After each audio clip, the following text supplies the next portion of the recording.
Corona পরিস্থিতিতে September পর্যন্ত 6 মাসে অনলাইন ব্যবসায় নারীদের অংশগ্রহণ বেড়েছে 30%। E commerce association of Bangladesh e-CAB বলছে, বর্তমানে অনলাইনে উদ্যোক্তাদের অর্ধেকের বেশি নারী। এসব উদ্যোক্তার বেশিরভাগই ব্যবসা করছে পোশাক, গয়না ও সাজসজ্জার সরঞ্জাম নিয়ে।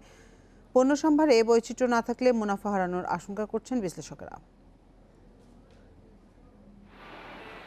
2 বছর আগে অনলাইনে ব্যবসা শুরু করেন পুরান ঢাকার বাসিন্দা নিঝুম চৌধুরী। বর্তমানে শাড়ি, পাঞ্জাবি ও গয়নার ব্যবসা করেন তিনি। বছরে বিক্রি করেন মাত্র 100টির মতো পণ্য।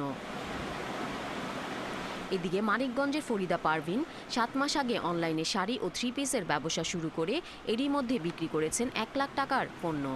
নারীদের চাহিদা ও পছন্দ সহজে বুঝতে পারায় পোশাক ও গয়না নিয়ে ফেসবুক পেজের মাধ্যমে ব্যবসা করছেন বলে জানান তারা।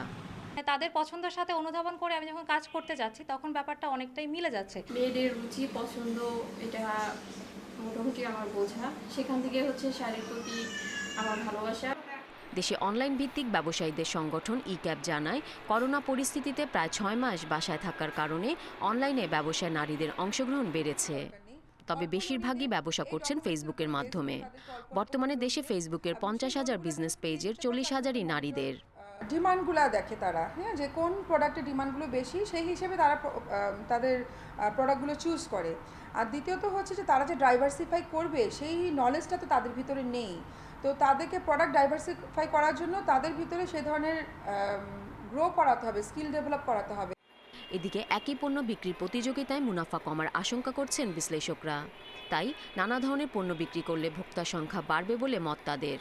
আর বেশিরভাগ নারী উদ্যোক্তা তার এই ব্যবসাটা শুরু করেন বন্ধু বান্ধব পরিচিত জনের কাছে বিক্রি করবেন সেইটা আশা করে, এবং কিন্তু একটা উদ্যোক্তা হওয়া, ব্যবসা করা, সেই ব্যবসাটাকে সামনে এগিয়ে নিয়ে যাওয়ার জন্য পণ্যের একটা বৈচিত্র্য আনা, নতুন ধরনের পণ্যে যাওয়া, এইগুলো কিন্তু খুব দরকার।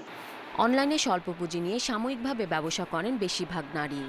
উদ্যোক্তা হিসেবে সফল ও স্থায়ী হতে নারীদের অর্থ যোগানের ক্ষেত্রে ব্যাংকগুলোকে বিভিন্ন শর্ত শিথিল করার পরামর্শ বিশ্লেষকদের। Irin Khatun, independent news, Dhaka.